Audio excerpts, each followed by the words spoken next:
the words up top. Hey, hey, hey, welcome, welcome, welcome. It's Sunday, Popcorn and Politics, y'all. It's time. It's that time again. It's that time to talk to another great candidate here in the state of Georgia. Now, remember, this show is broadcast on Facebook, LinkedIn, YouTube, and Roku. So if you want to watch this at home on television, if you got a Roku device, be sure to tune in. We are broadcasting live right now, and I'm happy to. It's also being broadcast on American One Radio. So, yeah, so we're broadcast. We're doing our thing here. But that's because we are bringing you some great candidates and they want to share with you why you should vote for them. And so today, my guest is Mr. Antonio Hicks. He's running for Congressional District Number 4 here in the state of Georgia. Thank you so much for being my guest today, sir. Thank you for having me on. You're very welcome. You're very welcome. So, this you're not new to politics. You launched a campaign about a year and a half ago, and so Mm-hmm. tell me a little bit about who you are. Who's Antonio? And then tell me about your first foray into politics, and then why now against the infamous Hank Johnson, who's been in that seat for 14 years. So a lot of people may say that's a little bit of political suicide. So we want to talk about that. But first, tell us a little bit about who you are. That's always interesting because that's a question I always ask the other candidates and stuff too. The thing about me, I'm Antonio Hicks, so thank you all. Thank you for having me on the show again. I'm born and raised Georgia boy, come out of the great state of Georgia, from out of Macon, Georgia, off of Eisenhower Parkway. So shout out to anybody from Macon. Love you guys. And then raised in Stone Mountain. So what got me into politics? Well, outside of politics, I'm an engineer by trade. I've always been an engineer, but I've always been involved with the community too. So a lot of my story I always talk about. I was the vice president of North Lake, Georgia, the pioneers for Bell South. They wanted me to be president, but I was too busy at the time. I had two brand new kids, so I couldn't get into that. But I've always been involved to some form of fashion because I feel like when you come from out of a small town, that you have an obligation to make sure that you reach back and pick some of the people up, so you can, you make everybody proud that represented you and that brought you up. So what got me into politics and want to run against, like you said, the infamous Hank Johnson, is that I come from that district. Like you see me in my hashtags, I'm homegrown. I grew up here, and one thing I tend to talk about a lot is that being homegrown, you know exactly what's going on around the area because you've been here through the whole birthing process. So you've seen what it was like during the whole conceptualizing of things, the birthing pains, and then you've seen what came out of it. Whereas a lot of people moved in, after we had already gone through all those struggles, and they see it as, they can improve upon some things, but they're running for office themselves to try to improve those things. But me, having been here for so long and being born and raised here, I feel like it's time for true leadership to be put into place to represent the people of the district and of this great state. And so that's what made me run, because I've seen things happen in the area that weren't for the good. And it's time for a true leader to be put into place to serve those people of the community. Them some strong words, Antonio. You said Hey, I'm true a strong leader. person. Okay, all right. You said true leader, and I know that a lot of people. Representative Hank Johnson has been in that position for such a long time, and so Mm-hmm. some people may beg to differ that he is doing a great job. That's why he's been there so long. What are some of the things that you think that he's not doing well that you can do better? I mean, the main focus is leadership. And I mean, one thing I always say is everybody has their opinion about stuff. And the one thing I do challenge people on, because I mean, I get it. I'm running against an incumbent that's been around for so long. And he was a commissioner before he actually got into Congress. Because I said, I've been here this whole time. I've seen the whole process. And I get people's opinion about why am I running against another Democrat. But like I said, my thing is, the one thing I will focus on, and my whole campaign is focusing on, is being the leadership and what leadership really means, about being showing integrity, being transparent about what you're trying to do, being active, like really being active and showing up. Don't show up when it's time for something that hit the main headline news, and that's when you want to show up and get in the protest. Be responsible about people that's actually within your community and elected you and put you into place. And I use the example of, just because you're in DC doesn't mean that you can't know what's taking place within the community itself. Because I have 3 boys, and I have to go back to my parenting days. I have 3 boys that when my ex and I got divorced, she moved to Michigan to be with her family and be close to home. But I raised two boys. I raised 2 boys from all the way down here in Georgia. I talked with them every morning. I knew about the issues that was taking place with them. When I had to be there, I was there. And when I didn't have to be there, I was there because, of course, they're my kids. And I feel the same way when it comes to CD4 and when it comes just to Georgia in general. You have to be present and be accountable. And I don't see that. I mean, flat out being honest about it. And that's the point. I know that people have an issue with me because I'm brutally honest. but you have to be present and you have to be accounted for. This is my family. And I don't even the implants that come into here. Once you come into Georgia and you call this place your home, you are my family now. You are my brothers and sisters, and I'm going to treat you as such.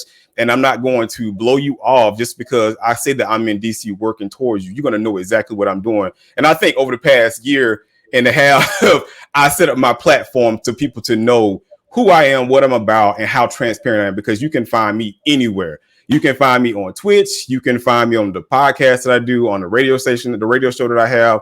I have a Discord channel that I always encourage people to sign into. So if they have questions or they want to talk to me one-on-one when I'm playing some games, they can come and do that too. But I make myself readily available to not just, my constituents, but just to anybody, because I'm a positive person and I like to project positive energy. So all the things that I've gone through within this area and I've pulled myself out of, I like to be an asset and be available to those around me that may be going through the struggle themselves and need a word of encouragement.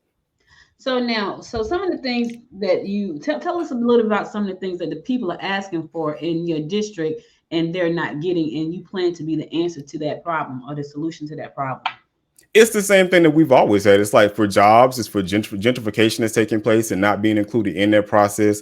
Like we have the housing boom that's taking place right now and all the new property and stuff being brought up because the investors couldn't buy out the foreclosed houses, which I think that's an issue, but they couldn't buy all the foreclosed houses. So now they're buying a new property. So it's driving the cost of home ownership up and rental properties. Like I heard a young lady yesterday, and I'm gonna call her Lona. She's seasoned, but I respect my elders, and she a young lady to me.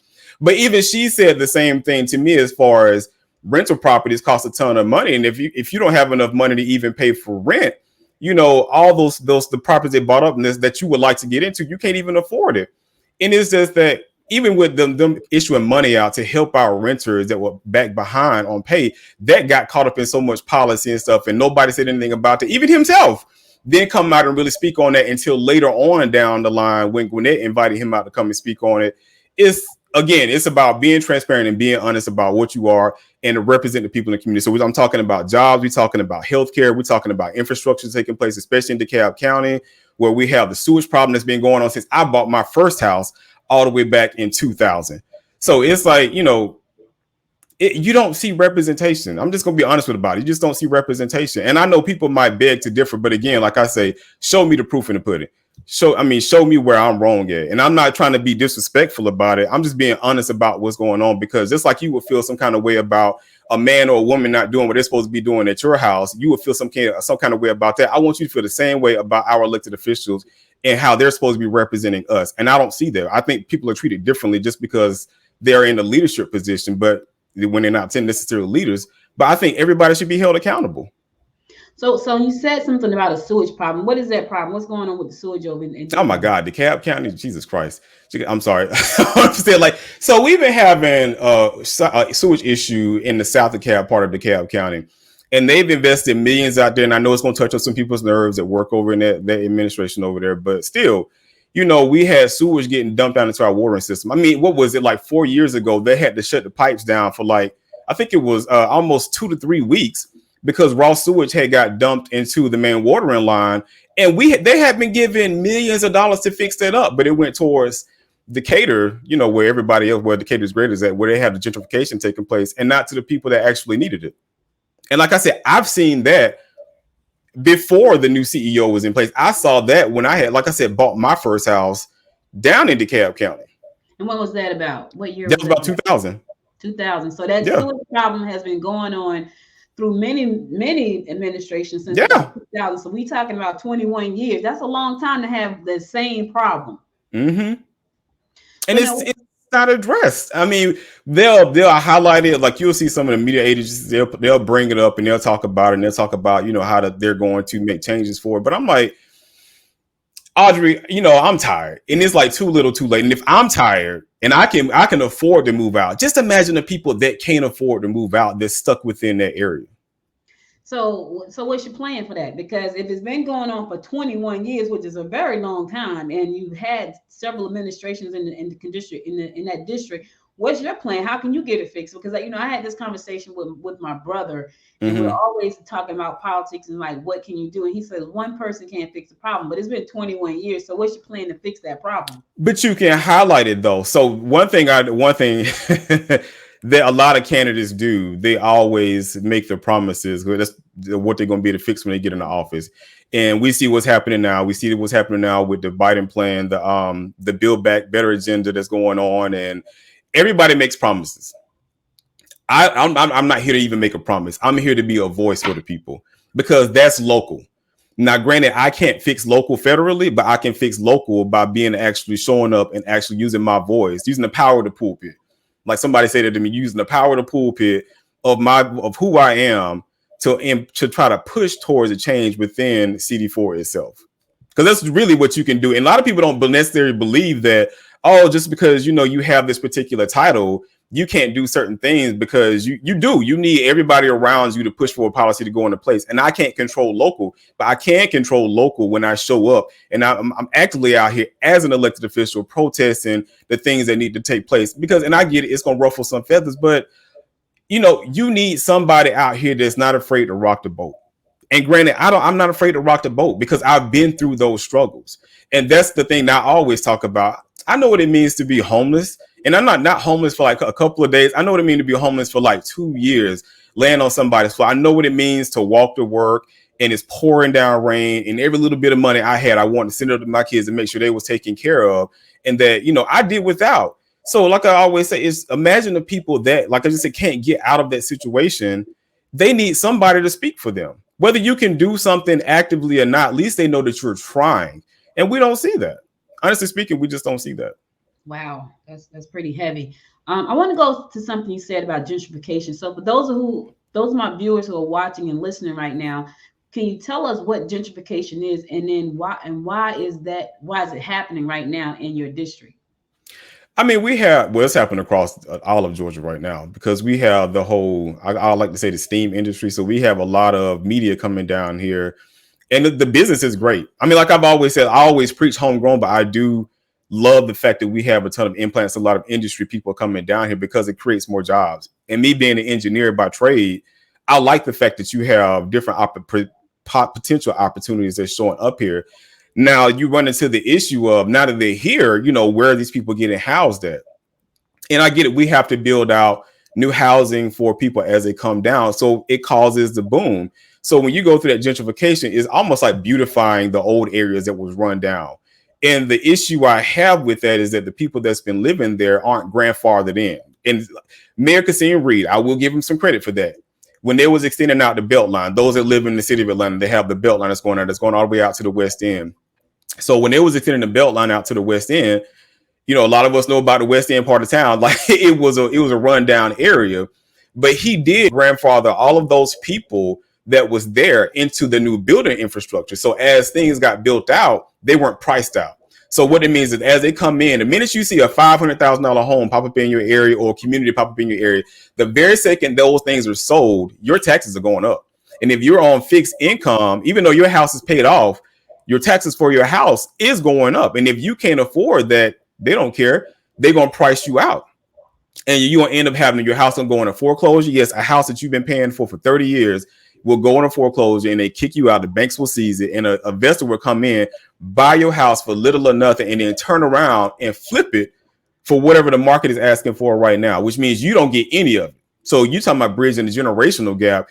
You didn't got that, all that wealth that you didn't accrue within that house is gone now because you can't pay the taxes on it. Wow. Oh my. So I've never heard it explained like that before. And that's pretty sad, because a lot of the people that are living in those areas are elderly people who have been living there forever, and the houses probably are paid off. But if the taxes increase and they don't have the opportunity. Did I lose you? No, my camera is acting up. Oh, okay. If they don't have the wherewithal to take advantage of the new tax structure, that really could make them lose their house. So that's pretty bad. One of the things I wanted to talk about was livable wages. One of the, like, because right now I was looking at the Georgia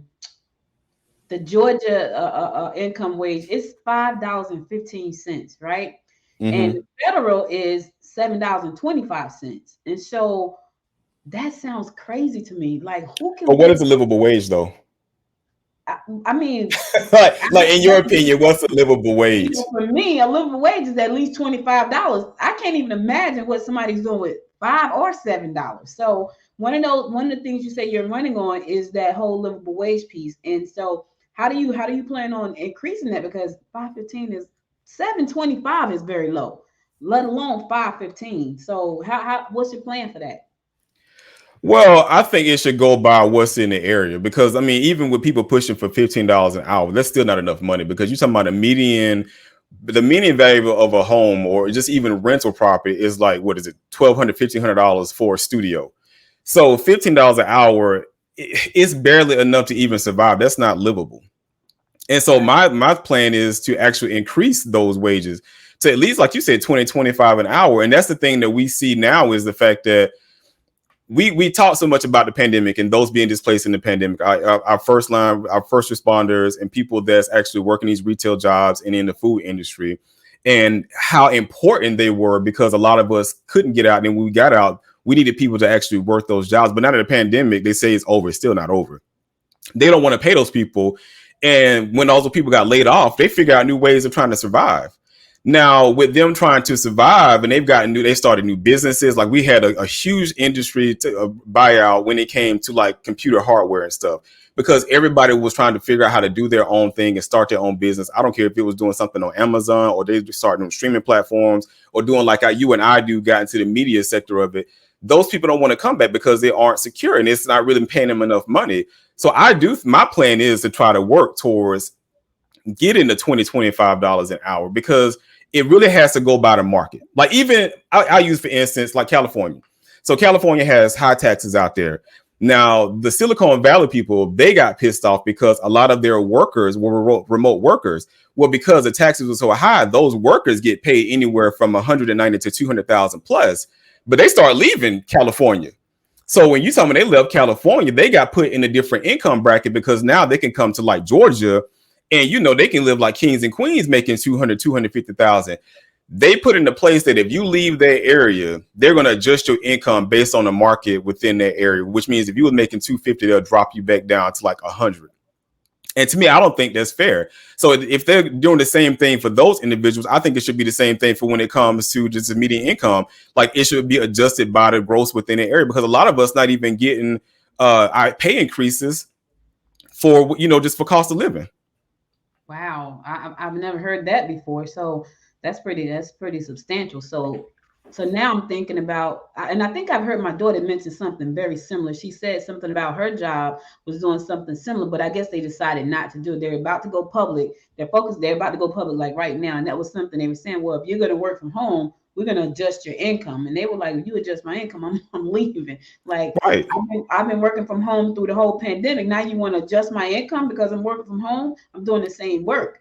And so they were ready to leave. Like, we're not going to stand for that. Because you get more out of people working remotely. I Because feel like that. because you have to think about it. A lot of us, first of all, especially living in Atlanta, if you live in Atlanta, it's automatic that you got to commute, and your commute time can be anywhere from 45 minutes to over an hour, depending on where you live at, and if you can afford to live by your actual job itself. Like my job is in Alpharetta, so a lot of the jobs that pay a lot of money, they typically are in highly heavy populated areas, but then the cost of living in the area is extremely high. So if you're working from home, that means you don't have to commute for an hour. So you Right. can just wake up out of the bed, as long as you ain't got no meeting, you wake up out of bed in your pajamas and get in and start working. And you get more work out of me during the daytime. That I'm not being stuck at the water cooler.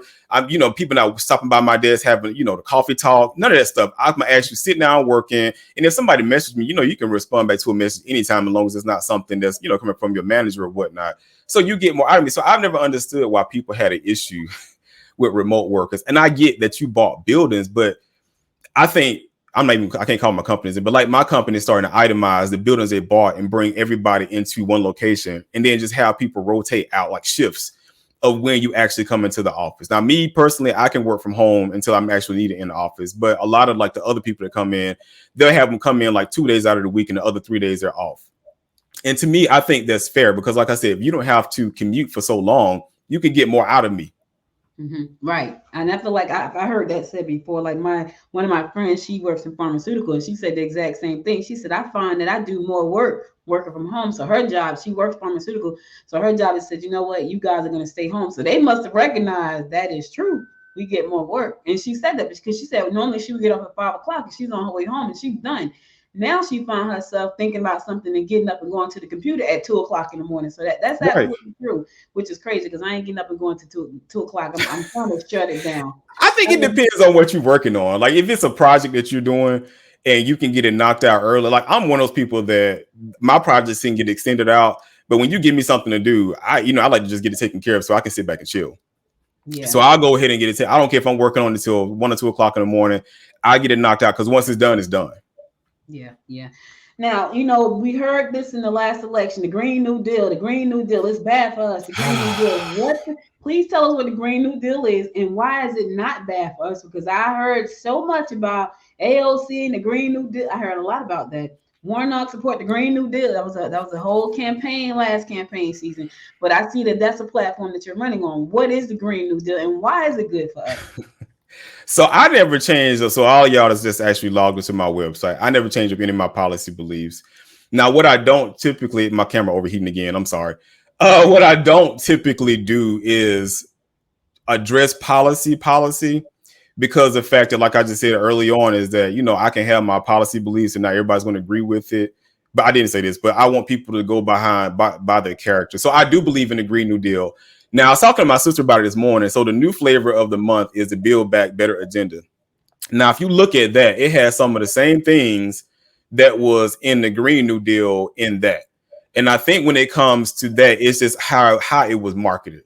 So you had AOC behind it, who they considered very controversial, and anything with her name tied to it, they deemed it as being unproductive, and they don't want to be associated with it. But now we have the Build Back Better agenda, and because President Biden and Vice President Kamala Harris is on there, they're pushing it. Everybody's going for it.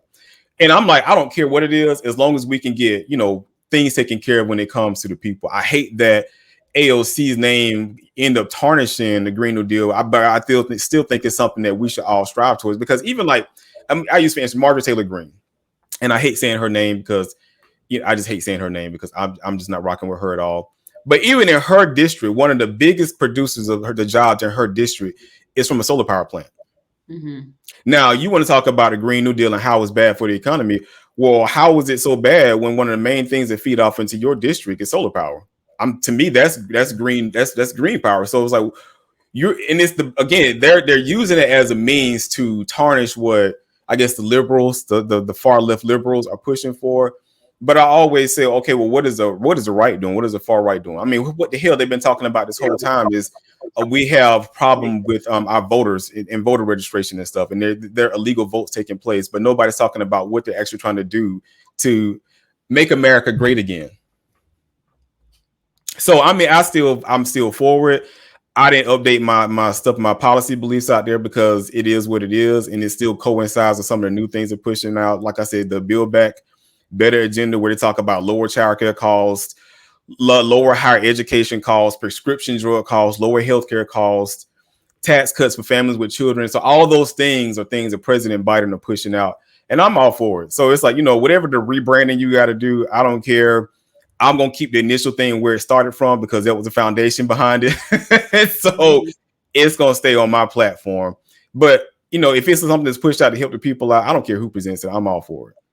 So the Green New Deal, talk about some of the opportunities that may be available for small business owners, because a lot of times when those new deals are cut, the small business owner who could take advantage of some of those opportunities get left behind, or so much red tape they can't even get a foot in the door. So what are some opportunities that may be available for small business, and how can they take advantage of those without having to go through so much red tape?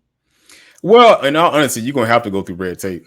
I mean, we saw that, like I said, with the money that was issued out from the CARES Act and how it was supposed to go towards renters that was behind on payments. Unfortunately, depending on who your local people are and how they're pushing out and the information that's being put into place, you're going to have to deal with some form of red tape. But it is encouraging small businesses to get into dealing with clean energy, renewable stuff that actually you can use recyclables to create brand new products and whatnot. And you can get money from the deal. I don't know how much money was going into it. but the money that was going into it to actually invest into your business. Mm-hmm. So, I mean, I always tell people to watch out, stay informed, see when things are pushing, see when it goes into place, and start asking your local elected officials, how can you get, because we have a good one in CD4. Commissioner Lorraine.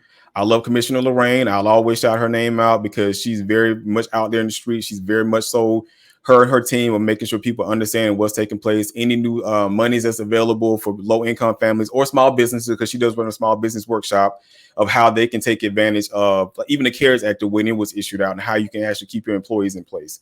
So my thing is stay informed with your local politicians to see what they're doing to encourage you and enlighten you on new policies that's coming out within the state.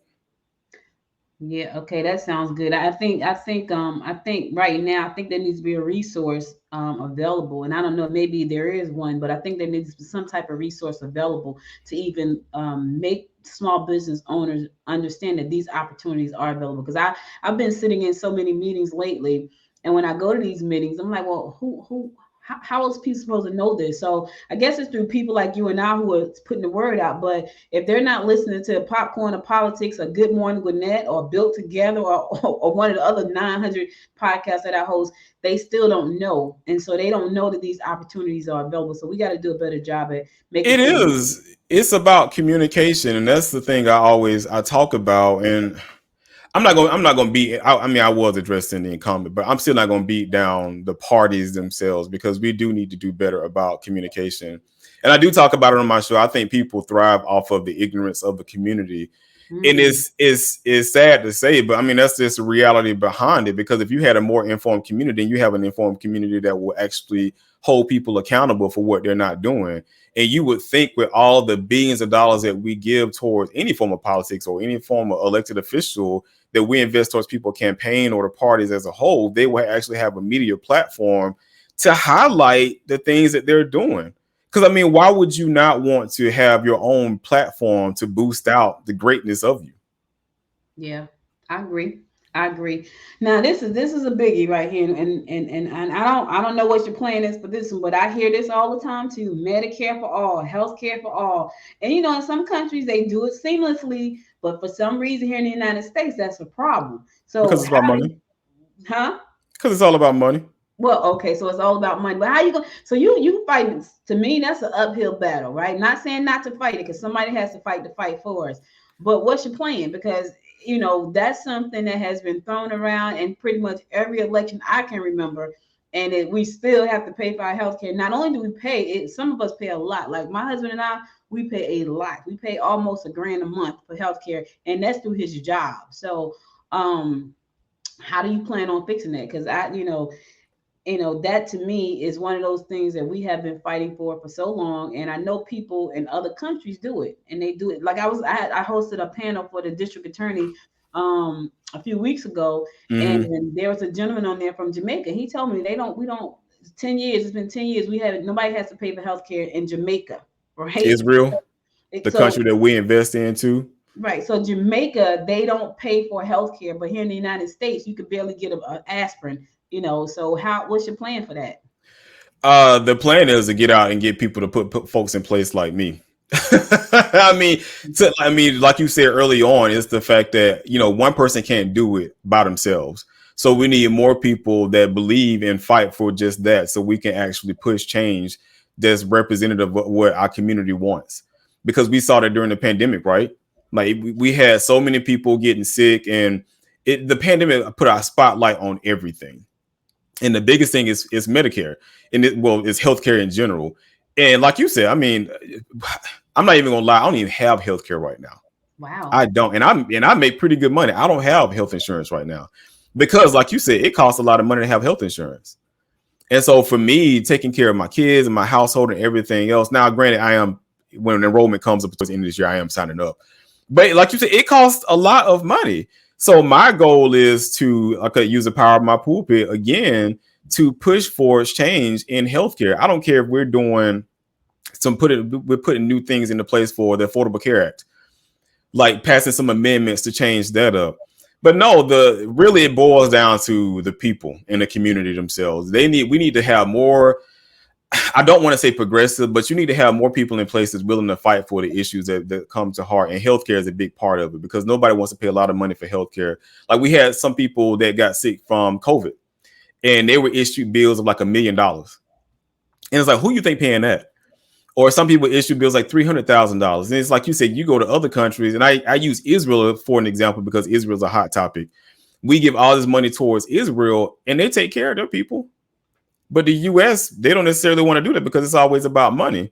And then when you start talking about taking care of your citizens here, they say, oh, that's a socialist platform. But I'm like, so is Medicare.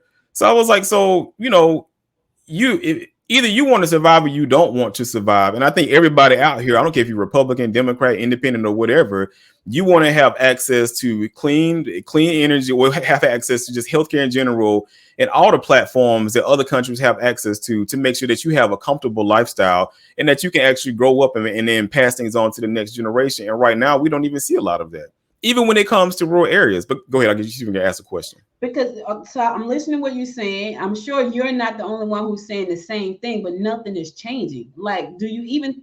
Because people. So but my frustration is when it comes to candidates or it comes to voters in general, is that we don't hold our elected officials accountable. And I'm saying that even for me, even once I'm in place, hold me accountable to be a representative for you to make sure that I'm doing what you want me to do. And like you said, healthcare is a part of it. Education is another part of it, especially when you start talking about CRT. Got a hold. What's CRT? It's critical race theory. Okay. Because somebody's listening to that saying, I don't know what that is. What is critical race theory? Talking about the true history of this country, okay, and talk about what really happened from how it was from conception to where we are to today that nobody really want to talk about. I know I've read the reports and people are not happy. And I actually read one last night. I think it was from CNN. It was like one of the parents was saying, we're talking about this in school and my kids are feeling bad. So they were white kids, but they said my kids are feeling bad about this. But it's the true history. It's a lie. Yeah, I believe all that's a lie because the kids don't feel any kind of way. I mean, because when you're in school, you're not thinking about anything that they're teaching to you. None of the kids really thinking about what's being taught to them. And how can I make somebody feel guilty about something if it's just history? Because I mean, technically speaking, we feel some kind of way because of slavery and everything else that we went through and the Jim Crow policies that was pushed out there. How are we supposed to feel? Because some of those same issues are still taking place till today. Like we've had studies that's going out to show that when it comes to issuance for car loans or for housing loans, like a lot of us was given higher interest rates than those with the same credit score and everything. We were typically give higher interest loans than some of our other white counterparts. But nobody talks about those things. It's not the kids, it's the parents, because nobody want to talk about the real history of what took place in this country and how a group of people were treated. Yeah, and I think that's so sad. I remember it probably was like 2 or 3 years ago. I was I was on my way to watch my nephew play football. He was playing for, I think he was playing for Vanderbilt at the time, and there was a report that came out and it said that in Texas they were taking Black history. I don't even remember Black history being in any of my history books, but they were taking the Black history completely out of the history books, as if it never existed. I'm saying to myself, well, let me think back now, because I don't even recall seeing Black history in my history books. But I remember talking about the greats like Rosa Parks and MLK and people like that. I mean, that was in the books. Well, not mine, Antonio. I'm telling you, I'm going back, and all I remember was World War II and the civil war and some other stuff. I don't remember seeing when I learned about Rosa Parks and Martin Luther King and all those people. It was because I had to go get the encyclopedia. So I'm dating myself. I had to get the encyclopedia and go look it up and do a report. So I'm a little bit past you out there, like, you know what I mean. So, but what's the concern though? Go ahead. I'm sorry. Go ahead and finish your thought. I'm sorry. I think right now, with them trying to erase the history, it's like you're trying to erase us, and I think that's pretty awful. Let the history speak for itself. But I feel like, I don't know. That's this whole. The reason I started Popcorn in Politics was because when I do Good Morning Gwinnett, I want it to be uplifting and positive, right? Mm-hmm. But when I thought about politics, to me, it's just not that uplifting because there's so much nonsense that goes on in politics that it makes me want to pull all my hair out. And when I get into these topics about stuff like history and where we are and where we're going and what happened and why it happened, why we get charged more than anybody else, and that stuff is still happening and it doesn't change. And it's kind of crazy because it's been what 500 years almost, and we're still doing it. We're still fighting the same fight. Yeah, we are a little bit better than we were before, but we're still fighting the same fight. Yeah, my wife got on me about my show when I was talking about when I was live last week, and she said you just don't make it sound happy for people to get into politics. I said I ain't about being happy. I'm like, you just have to be honest about how things are. And I'm Mhm. like, is you got to get into it for the right reasons and Right. not allow the people that's in there to change your reasons behind why you, and it's with anything, to change your reason behind why you're doing what you're doing. And that's why I didn't. I started to get into politics, so I feel like I'm better on this side, like where I can talk to people like you and people who are in those seats, and our community leaders and our government officials. I feel like I'm better on this side because my first foray was into politics, and I went to a Mm-hmm. few meetings, and I determined I'm not ready for that yet. So let me go where I feel like I can have a better impact by bringing people to the table to share like why you want us to vote for you, and why haven't you addressed a problem that was in the last election that's still there, like now, 21 years later? Like, so why would we vote? Like me personally, 21 years, one problem. I don't think I will vote for you. So Say that again. No. Go back. Say that no, again. I don't think so. Like, if I haven't seen any progress on the same problem that we've had for so long, you probably wouldn't get my vote. But that being said, let's go to voting because the Mm-hmm. lines have been drawn, the maps have been made over. Where do you stand right now? So in your district, what does District 4 cover? What areas does the District 4 cover? Because I know the new map is out. What districts do you cover in District 4? So it's still DeKalb County. So it's DeKalb, Rockdale, and Newton. Okay. And I mean, everybody brought it to my attention today. Was like, how do you feel once the map is redrawn? And I was like, hey man, as long as DeKalb County is a part of it, I'm fine with it. Because like I said, I grew up in Stone Mountain, so in off of Reed Inn Road in Stone Mountain, Lithonia Road. So as long as DeKalb is a part of it, I'm fine. It's cool for me. Because again, I come from the area, and that's the one thing nobody can take away from me. I actually come from the area. A lot of people, like I said, move down here, and that's great and welcome in. But like I said, growing up here and seeing what's taking place, you can draw the line however you want to draw the line. Now, what's bad is though, I'm going to stop myself right there. A lot of districts have been redrawn to where it's highly favorable for Republicans, which is why you seeing Lucy McBath. She's already pushing her stuff out now. Carolyn Bordeaux is already pushing out her commercials because now it's people in some treacherous waters. But for CD4, CD4 forever blue. We blue life forever. So, well, a lot of politicians, they come out, they come out swinging, they swing for the whole term, and then they disappear. Either if they win, or if they don't win, they disappear. So what's your plan for staying connected to the community? Because for me, that's a big thing. I know you're going to be fighting right on Mm-hmm. Capitol Hill doing your thing, but there are still people in the community who will not be on Capitol Hill with you. What's your plan for staying connected and keeping the people informed about what you're fighting for and how the fight is coming along if you are elected? So you're right, and that's the thing that I always talk about too is that a lot of people, and I'm not gonna lie, I got to keep it honest. Matter of fact, pitch my show, keeping it real politically. I got to keep it real. A lot of the elected officials, especially the local ones, I don't even know who a lot of them are because I didn't even really see them coming knocking on doors. Because, like I said, we saw that during the last election cycle when they had to come to the unconventional voter areas where it was necessarily the greatest part of town. And it's like that was the first time that a lot of people actually said they saw people showing up and knocking on their door. So when it comes to me, Antonio Cortez Hicks, I've always been in the streets. I mean, even right now, I serve as a Gwinnett County post seat holder for District 3, and District 3 is like in the Snellville, Loganville area, and I think it's parts of Walton. But anyway, it's part of it's the District 3 in Gwinnett County.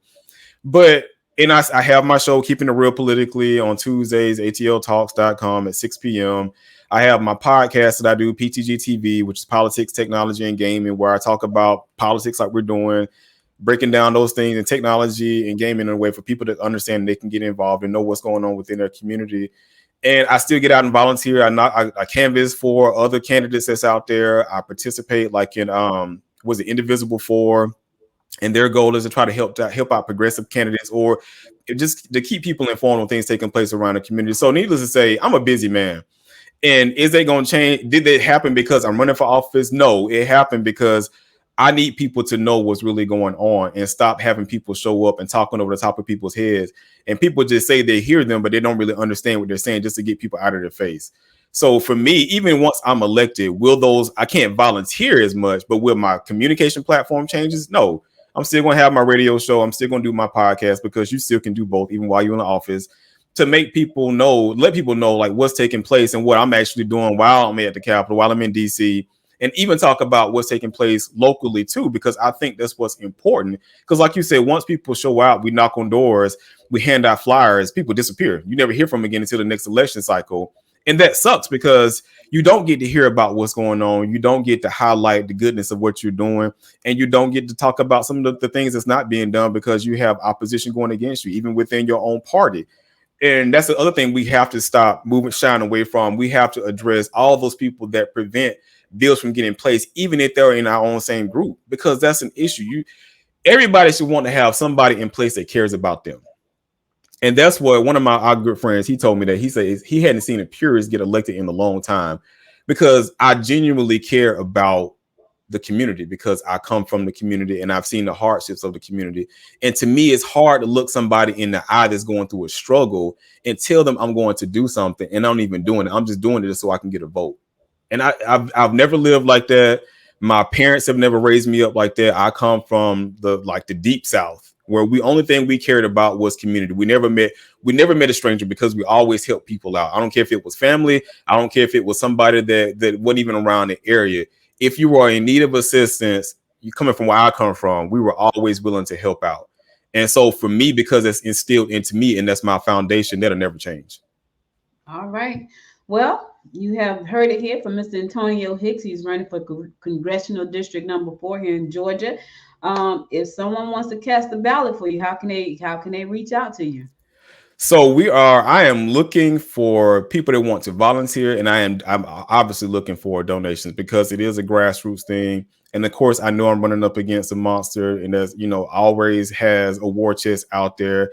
And I know that it's a hard hill to climb because I hear it all the time, but I don't mind climbing hard hills. I climb Stone Mountain all the time. And I taught my boys that that's a hard hill. I just look at it and be like, yeah, never gonna try that hill. That's a big hill. And it's the one thing I preach to my boys. I'm gonna get to why the question you typically ask, but I got to pitch myself out. I tell my boys that when we used to climb Stone Mountain, even when they was younger, they was like 4 and 5, is that the journey might be tough, but no matter what it is, you have to take time to really pay attention to what's going on around you. Take a moment to assess yourself, but continue moving up towards the top. Because once you get to the top, you be able to celebrate your victories and you actually get to see all the things that you've been able to accomplish. So like I said, I am looking for small dollar donations. I am looking for volunteers. You can reach me on AntonioHicksForCongress.com. And if you want to tune into my show as well, too, if I can't pitch it, is ptgtv.online. And that way you can stay informed about the things I'm talking about. You actually hear about events that's taking place. You can log into my Discord, join in if you want to talk to me one-on-one, because I'm active in my Discord just about every day. And we'll talk about anything. So is that the number 4, Antonio Hicks for Congress? AntonioHicksForCongress.com. Is it the number 4? No, it's just 4, like FOR. FOR, I have to, people be doing all these fancy things. I don't do that. I know my website, the URL is long, but that's okay. Some people want to shorten it out. Okay, I'm going to drop it right here. So if you want to vote for Antonio, you want to donate to his campaign, you want to volunteer on his campaign, if you like what he said, here's his website. To make sure you get it. That's his website. All right, Antonio, listen, thank you so much for being my guest today. You could have been anywhere on Sunday afternoon, but you spent 44 minutes with me, and I appreciate you for that. And be sure to keep doing what you got to do. Keep knocking on doors and don't let the people down. Don't let them see you campaign season and they don't see you again. Because I can tell you right now, I said this campaign season, I'm going to get a big bag, right, a box, and I'm going to keep all the flyers that come to me during the whole campaign season. Now, what is crazy, I would like to have gotten a newsletter from somebody who had put all these posters and flyers on my door during campaign season. It would have been nice to get a newsletter say, hey, this is where we are. This is what we've done over the last 100 days or last 150 days, but nothing. Well, see, Audrey, that's why I like your platform, and that's why I want you to continue doing what you're doing. I'm not going nowhere. Because like I said, you can tune into my website and you can see where I'm at. And follow Gwinnett Dims too. I would do DeKalb, but I'm not current. I mean, I live outside of DeKalb County now, but I don't care if I was in DeKalb County. I'll be part of the DeKalb County Democrats. You can find me anywhere. I am not that politician to where because if you see me on the street and everybody recognize me from my afro. If you see me on the streets, just walk up and speak to me. If you want to talk, we can talk. I don't care. Let's have a discussion about stuff that's going on. But for you, keep doing what you're doing, because like you just said, the one thing that I feel some kind of way about is that we see those things show up, but we don't know what people are doing. Like, we have the technology right now. They can do exactly what you're doing right now, and they can go live. You ain't even got to do a town hall. You can just go live and say, hey, this is what we're working on. This is what we've done the first 100 days since I've been in office. These are things that I've learned. These are things going forward. If you're interested, this is the process behind what happens on the first 15 days of once you're in there, the people you talk to, the groups they connect you with. And it's just about being transparent. And I think that's a key part of being in leadership, is being transparent, so people can know exactly what you're doing. Because again, you're paying for my salary. This is not something that, another company is paying for. Your tax dollars are going towards my income. So you should know exactly what I'm working on. It shouldn't have to wait until a town hall. It shouldn't have to wait until it's the next election cycle. We have so many streaming platforms now that you can get out and get your message across. And that's what you're going to get out of Antonio. I'm the IT nerd guy. You can find me anywhere on Twitch, on YouTube, on podcast platforms, on Facebook. You can find me anywhere, and you can ask me questions. I even welcome trolls. Let's have a debate. All right. Now, I gotta give a shout out to our district attorney here in Gwinnett County, DA Patsy Austin Gatson, because that's one of the things she ran on. She said, I will stay connected to this community. And so she is connected. She has a podcast that we just recently launched. We're still working out some kinks there, but we just recently launched that for her. And she also has quarterly town halls that she's going to be doing. So her goal is to make sure that the community know that we are still working for you, and that your voice still matters. And I think that's so good, so good for. And you will see her out in the streets too, cornrows and all. I loved it when I saw them cornrows. She's about the business. When I tell y'all she's serious about making Gwinnett a safe place for everybody, and Georgia just in general, because I'm there, I see what she's doing a lot of times, and she has a wonderful team that she works with. And when I'm over there trying to produce a podcast and run people down, and because they're all so busy, it's like, oh Lord, who am I going to talk to this time? Who's going to be on the show this time to talk about what's going on in Gwinnett County from the DA's office. So listen, if you missed the first episode of the DA review, the next episode will be available, I think this week, the 14th, I think it is. It's the second and fourth Thursday of each month. No, the second and fourth Thursday of each month. We will be talking to the second in charge over there at the DA's office. His name is Mr. Darryl Manns. He'll be coming on talking about more about what's going on from the DA office. It's called the DA Review, and you'll see it pop up on my Facebook page that is going to go live. So be sure to tune into that. Antonio, thank you again for being my guest. Good luck in your race. I hope you go out and make big things happen. That's the plan. And one thing I posted out today is never let a dream go to waste. And I'm not letting my dream go to waste. I'm going to be out there doing it. So thank you again for having me on. I really appreciate it. You're welcome. Never let a dream go to waste. I like that. I'm going to close my show out with that tomorrow. All right, guys, listen. You have heard it from the man himself, Antonio Hicks. He's running for Congressional District number 4. If that's your district, if you like what he says, listen, meet him at the ballot. He needs your vote. Meet him at the ballot. If you like what he stands for, go out and volunteer. Show him some love. Help him. Donate $1. Trust me, $1 in a campaign could go a long way. I know, because I've been working on campaigns for the last 2 years, and I see when you don't have money, nothing gets done, and even $1 can make a difference. That's all I got for you today. Listen, be sure to check out Good Morning Gwinnett tomorrow morning at 10 a.m. live. I'll be live. Good Morning Gwinnett tomorrow. All right, so enjoy the rest of your Sunday. I know a lot of you are watching football. I know it's football Sunday. Yes, there was a game that came on this morning at 9:30. I was like, what the heck? They were playing in London, so it came early. So I'm going to catch a little football, but then I'm going to catch Hallmark after that. But anyway, you guys enjoy the rest of your day. I'll be back again next time. So until next time, my good friends, make it a great day. Bye now.